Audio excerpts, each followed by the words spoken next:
সম্মানিত উপস্থিতি, সময় স্বল্পতার কারণে বক্তব্য দেওয়ার সুযোগ দেওয়া সম্ভব হয়নি। এজন্য এই পর্যায়ে বক্তব্য রাখার জন্য করছে বাংলাদেশ জামায়াত ইসলামী কুমিল্লা মহানগরের সংগ্রামী নায়কের বিশিষ্ট জনতা অধ্যাপক এ কে মেমদাদুল হক মামুন। অধ্যাপক এ কে মেমদাদুল হক মামুন।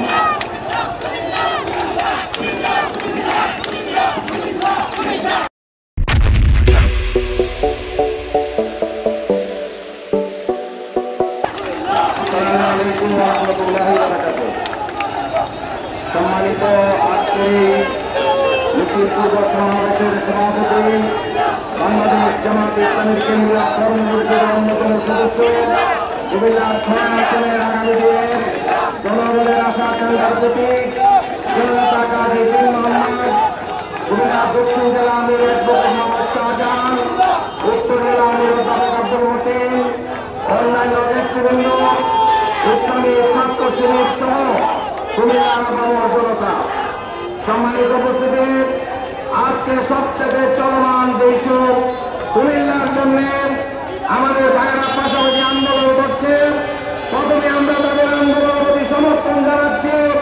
ঐতিহাসিকভাবে কুমিল্লা ভৌগোলিকভাবে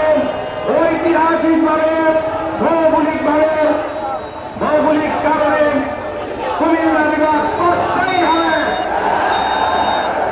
এই দাবি আদায়ে আমরা আগামী দিনে সকলের সাথে কুমিল্লা সহ সারা বাংলাদেশে কুমিল্লার পক্ষে আন্দোলন গড়ে তুলব। দ্বিতীয় কথা হচ্ছে, বিহার পদ্ধতিতে নির্বাচন হলে কোন স্বতন্ত্র প্রার্থী থাকবে না। দলের অধীনে আমরা মার্কার ভিত্তিতে নির্বাচন করব, আমাদের কোন সমস্যা নাই। 300 আসনে আমাদের 300 প্রার্থী থাকবে। কিন্তু যারা আতঙ্কিত, তারা বিরোধীকে ভোট দিয়ে আবার বিদ্রোহী প্রার্থী হবে, এটা নিশ্চিত। সুতরাং আজকে আইনসিটি সহ যে সকল দল এখনো সিদ্ধান্ত নিতে করছে, তাদের